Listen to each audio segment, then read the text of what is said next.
কর্মবার্তা online চ্যানেলের এই গুরুত্বপূর্ণ ভিডিওতে আপনাদের সকলকে স্বাগত জানাচ্ছি। আপনারা সকলেই জানেন যে এই মাসের 8 তারিখ মানে 8ই জানুয়ারি ত্রিপুরার মাননীয় হাইকোর্ট একটি ঐতিহাসিক রায় দিয়েছে, যেখানে বলা হয়েছে ত্রিপুরা সরকারকে চাকরির প্রথম দিন থেকেই রেগুলার পে স্কেল প্রদান করতে হবে।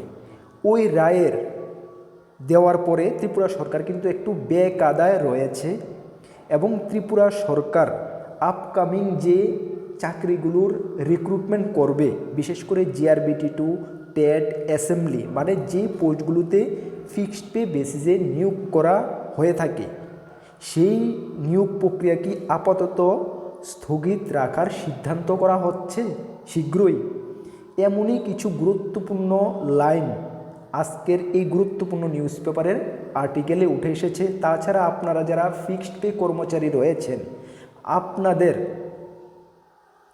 হাইকোর্ট যে রায় দিয়েছে আপনাদের পক্ষে, সেই রায়ের এগেনস্টে ত্রিপুরা সরকার কি উচ্চ আদালত মানে সুপ্রিম কোর্টে স্পেশাল লিভ পিটিশন মানে এসএলপি দাখিল করতে যাচ্ছে, ত্রিপুরা সরকার কি ভাবনা চিন্তা করছে, এমনও কিছু গুরুত্বপূর্ণ লাইন এই নিউজ পেপারে উঠে এসেছে।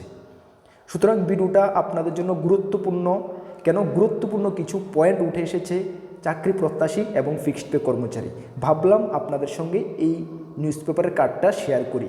কেন আমরা যে প্রমিস করেছিলাম গুরুত্বপূর্ণ কিছু যখনই কিছু ইনফরমেশান উঠে আসবে আপনাদেরকে আমরা টাইম টু টাইম জানিয়ে দেব।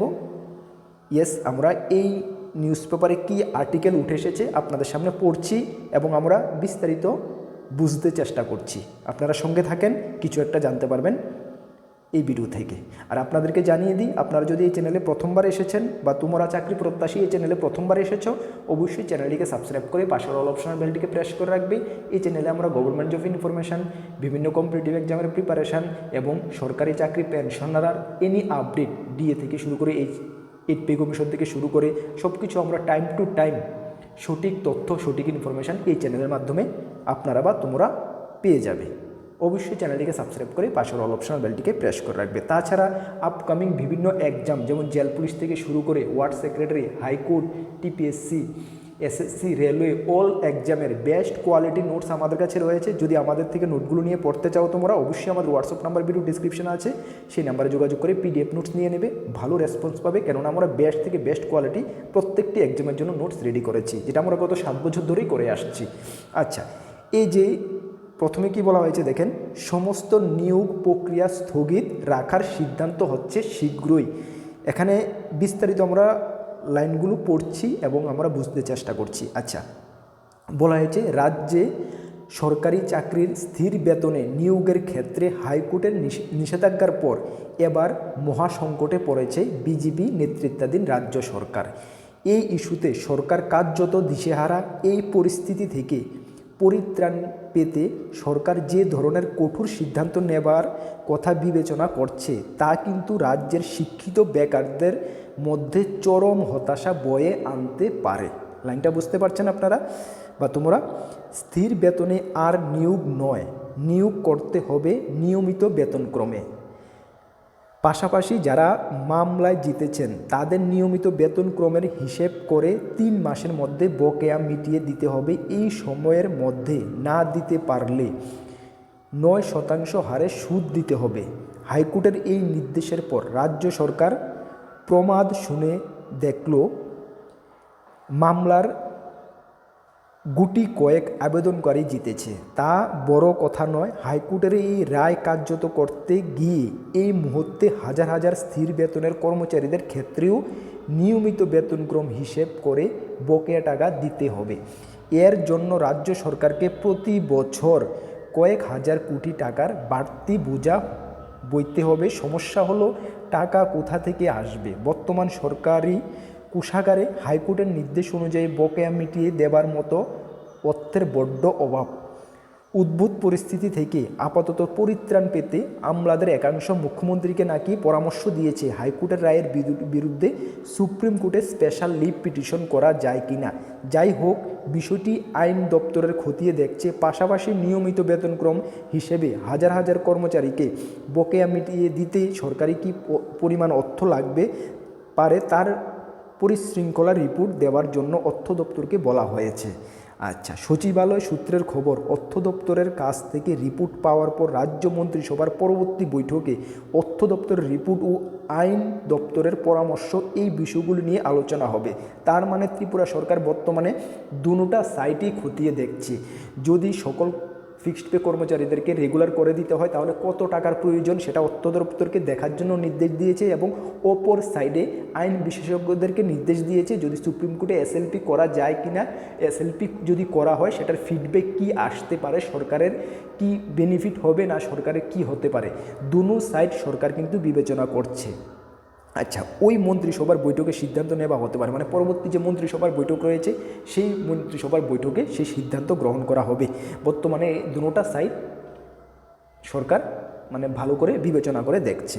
আচ্ছা, তারপর বলা হয়েছে হাইকোর্টের রায়ের বিরুদ্ধে স্পেশাল লিভ পিটিশন করা উচিত হবে কি না, এই বিষয়ে বিজেপি কেন্দ্রীয় নেতৃত্বের মতামত নিতে মুখ্যমন্ত্রী মানিক শাহ রবিবার দিল্লি ছুটে গেছেন। তার মানে এই গত রবিবারে মানিক শাহ মাননীয় মুখ্যমন্ত্রী দিল্লি গেছেন যে স্পেশাল হাইকোর্টের এগেনিস্টে সুপ্রিম কোর্টে স্পেশাল লিভ পিটিশন দাখিল করা ঠিক হবে কি না। আচ্ছা, মজার বিষয় হলো 2018 সালের বিধানসভা নির্বাচনের আগে বিজেপি ন্যূনতম প্রতিশ্রুতি ছিল বিজেপি ক্ষমতায় আসতে পারলে স্থির বেতনের নিয়োগ বাতিল করে শুরু থেকেই চাকরি প্রার্থীদের নিয়মিত বেতনক্রম করবে। এটা একটা বড় মানে ত্রিপুরা সরকারের কিন্তু যদি স্পেশাল লিভ পিটিশন করা হয় সুপ্রিম কোর্টে তাহলে ত্রিপুরা সরকারের অনেক বড় এটা ব্যর্থতা। কেন ব্যর্থতা? ত্রিপুরা সরকারের প্রতিশ্রুতি ছিল 2018 বিধানসভার আসার আগে যে ওরা পাশ করে আসলেই সকল ফিক্সড পে কর্মচারীদেরকে রেগুলার পে স্কেল করা হবে, ওদেরই এটা প্রতিশ্রুতি ছিল।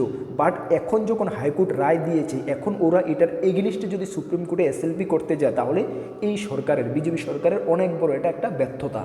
তাহলে ওরা জনতার সঙ্গে মানে যারা ফিক্সড পে কর্মচারী তাদের সঙ্গে একটি বড় ধরনের প্রতারণার একটি প্রতারণা করেছে, এমনটা কিন্তু একটা বার্তা যাবে সমাজের মধ্যে, এটাও কিন্তু সরকার বিবেচনা করে দেখছে। আচ্ছা, তারপরে বলা হয়েছে, আচ্ছা এটা পলিটিক্যাল লাইন। আচ্ছা, যাই হোক, শেষ পর্যন্ত হাইকোর্টের ধাক্কায়, আচ্ছা এই লাইনটা আমরা পড়ছি না। আচ্ছা, মেন মূল বিষয়ে আমরা যাচ্ছি। এখানে বলা হয়েছে, আচ্ছা হাইকোর্টের রায়ের পর অর্থ দপ্তরের এই অনুমোদন সংক্রান্ত চিঠি দিয়ে আচ্ছা বিদ্যালয় থেকে শিক্ষা দপ্তর এই মুহূর্তে রাজ্য সরকারকে সর্বোচ্চ কর্তৃপক্ষের সিদ্ধান্ত ছাড়া বিদ্যালয় শিক্ষা দপ্তরে সম্পূর্ণ নীরব ভূমিকা চলে আসে। বিশেষ সূত্রে খবর, এই বিষয়ে সরকার সর্বোচ্চ কর্তৃপক্ষের কাছ থেকে কোনো স্পষ্ট নির্দেশ না এলে নিয়োগ প্রক্রিয়া কিছু করা যাবে না। আচ্ছা, এদিকে teacher recruitment board STGT PGT পরীক্ষা প্রার্থীদের ফলাফল ইতিমধ্যে ঘোষণা করেছে। নম্বর সহ ও অন্যান্য নথি যাচাই সংক্রান্ত প্রয়োজনীয় নির্দেশাবলী ওয়েবসাইটে আপলোড করা হয়েছে। কাট অফ নম্বর বা তার বেশি নম্বর প্রাপ্ত হওয়া কিংবা নথি যাচাই সম্পন্ন হওয়া মাত্রই নিয়োগের অধিকার প্রতিষ্ঠিত হয় না। নিয়োগ সম্পূর্ণভাবে যোগ্যতা অন্যান্য শর্তাবলী পূরণ এবং শূন্য পদের প্রাপ্যতার উপরে নিয়োগশীল হয়। আচ্ছা, এখন কথা হলো ত্রিপুরা সরকার এখন চাইছে, যেটা আপনাদেরকে আমি বলতে চাই, যে নিয়োগ প্রক্রিয়া যেমন বিশেষ করে টেটের তো রেজাল্ট হয়ে গেছে, ওরা মানে সব কিছু ডকুমেন্ট ভেরিফিকেশান করে সব কিছু প্রায় এক প্রকার ওরা রেডি, ওদের নিয়োগটা কি আপাতত স্থগিত রাখা হবে কি না। হ্যাঁ, আপাতত ও নিয়োগ প্রক্রিয়াটাকে ডিলে করা হতে পারে যখন সরকার একটি ফাইনাল সিদ্ধান্ত না নিয়ে নেবে যে সকল কর্মচারীদেরকে রেগুলার স্কেল দেওয়া হোক, হাইকোর্টের যে রায় দিয়েছে সেই রায় মেনে, না কি সুপ্রিম কোর্টে এসএলপি দাখিল করা হবে। ওই একটা যে ফাইনাল সিদ্ধান্ত ত্রিপুরা সরকার যতদিন না নেবে, এটার সময় ম্যাক্সিমাম 3 মাস দেওয়া হয়েছে ত্রিপুরা হাইকোর্ট থেকে, যে হাইকোর্টের 3 মাসের মধ্যে ওদেরকে রেগুলার স্কেল দেওয়ার জন্য। এই 3 মাস কিন্তু কোনো নিয়োগ প্রক্রিয়া, ফিক্সড পে বেসিসের নিয়োগ প্রক্রিয়া আপাতত সরকার স্থগিত রাখতে পারে। যখন 3 মাসের মধ্যে যে কোনো একটা রাস্তা তো ক্লিয়ার হয়ে যাবে, হয়তো রেগুলার পে স্কেল, না হয় এসএলপি, তখনই কিন্তু বাকি যারা টেট উত্তীর্ণ, বিশেষ করে টেট যারা রয়েছে, তোমাদের নিয়োগ প্রক্রিয়াটা সরকার দেবে। নিয়োগ প্রক্রিয়া যদি দেওয়া হয় তাহলে এটা তো সুপ্রিম কোর্টে এসএলপিতে চলে যাবে এবং সুপ্রিম কোর্ট থেকে যদি একটি স্টে অর্ডার বের করে রাখতে পারে, বিশেষ করে ফিক্সড পে কর্মচারীদেরকে আপাতত স্টে অর্ডার করে, যদি এটা প্রসেসিং চলতে থাকে একটু তো ডিলে হবে, ডিলে পিরিয়ডে তোমাদের কোনো ম্যাটার করে না, কিন্তু টেট উত্তীর্ণ যারা রয়েছে বা অন্যান্য ডিপার্টমেন্টে যারা ফিক্সড পে কর্মচারী মানে চাকরি প্রত্যাশী প্রসেসিং কমপ্লিট হয়েছে, তোমাদের নিয়োগ প্রক্রিয়া কিন্তু দেওয়া হতে পারে, তাতে কোনো ব্যাঘাত ঘটবে না। বাট আপাতত এই 3 মাসের মধ্যে মানে এপ্রিলের 8 তারিখ পর্যন্ত, 8ই এপ্রিল যখন লাস্ট ডেট তো ছিল, হাইকোর্ট যে ডেট দিয়েছে এই রেগুলার পে স্কেল দেওয়ার জন্য, এর আগেই কিন্তু সরকারকে ফাইনাল একটি পদক্ষেপ নিতে হবে, ফাইনাল ডিসিশন ওরা কি করবে, সুপ্রিম কোর্টে যাবে না ফিক্সড পে রেগুলার দেবে, এর মধ্যে নিতে হবে। এবং এর সিদ্ধান্ততে যাওয়ার আগ পর্যন্ত কিন্তু টেট উত্তীর্ণ টিচার যারা রয়েছে তোমাদের কিন্তু কোনো নিয়োগ প্রক্রিয়া বা কিছু হচ্ছে না, বা অন্যান্য দপ্তরে কিন্তু হওয়ার সম্ভাবনা খুবই কম রয়েছে, যেটা আমরা বুঝতে পারছি। তবে যাই হোক, 8ই এপ্রিলের মধ্যে যে কোনো একটা রাস্তা তো ক্লিয়ার হয়ে যাবে। হয়তো ফিক্সড পে কর্মচারীদের রেগুলার পে স্কেল, না হয় সরকার সুপ্রিম কোর্টে গিয়ে আপাতত স্টে করার চেষ্টা করবে। যাই হোক, স্টে করার হোক যাই হোক, তবে এটা আজকে না হোক 6 মাস পরে হোক, রেগুলার স্কেল কিন্তু ফিক্সড পে কর্মচারীরা পাচ্ছে। কেন হাইকোর্টে যেই মানে রায় দিয়েছে ফিক্সড পেটা, এটা কিন্তু অসাংবিধানিক ডাইরেক্ট হাইকোর্ট এখানে বলে দিয়েছে, যেটা ঠিক না। সমকাজে সম বেতন সকলেরই পাওয়া প্রয়োজন, ফিক্সড পেতে 5 বছর থাকবে, এটা টোটালি অসাংবিধানিক। সুতরাং কর্মচারী যারা ফিক্সড পে কর্মচারী, সুপ্রিম কোর্টে যদি সরকার যায়ও, এসএলপিও করে, জিত কিন্তু অবশেষে ফিক্সড পে কর্মচারীদেরই হবে। তবে একটু 2-1 মাস ডিলে হতে পারে, যেটা আগের ভিডিওতে আমরা আপনাদেরকে জানিয়ে দিয়েছিলাম। সরকার চাইবে 28 বিধানসভার পর্যন্ত এটাকে ডিলে করার জন্য। কেন, সেটাও আমরা গত ভিডিওতে ডিসকাস করে দিয়েছিলাম। যাই হোক, কি হচ্ছে কি না সব কিছু কিন্তু আমরা টাইম টু টাইম আপনাদেরকে জানাবো। আর তোমরা যারা বিভিন্ন চাকরির প্রস্তুতি করছো, তোমরা হতাশ হবে না, তোমাদের সবগুলো টাইম টু টাইম সব কিছু হবে। আর যারা বিশেষ করে রেগুলার স্কেলে, যেমন jail police, Tripura police, forest guard, এগুলো তো রেগুলার স্কেল শুরু থেকেই, ওদের তো কোনো টেনশন নেই, ওটা হবেই। বাট যারা ফিক্সড পে, বিশেষ করে জিআরবিটি বা অন্যান্য ডিপার্টমেন্টে যারা অ্যাসেম্বলি, তোমাদের কোনো টেনশন করার কোনো কারণ নেই। তোমাদেরও টাইম টু টাইম তোমাদের নোটিফিকেশান বেরোবে, সব কিছু তোমাদের হবে। তোমরা তোমাদের প্রিপারেশান চালিয়ে যাও, মনের মধ্যে কনফিডেন্স রাখো, হতাশ হবে না, সব কিছু হবে time to time.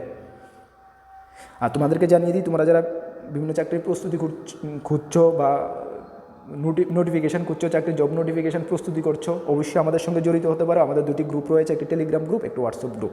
Video ডেসক্রিপশনের link আছে, অবশ্যই জয়েন করে নেবে, বিভিন্ন আপডেট সর্বপ্রথম তুমি পেয়ে যাবে।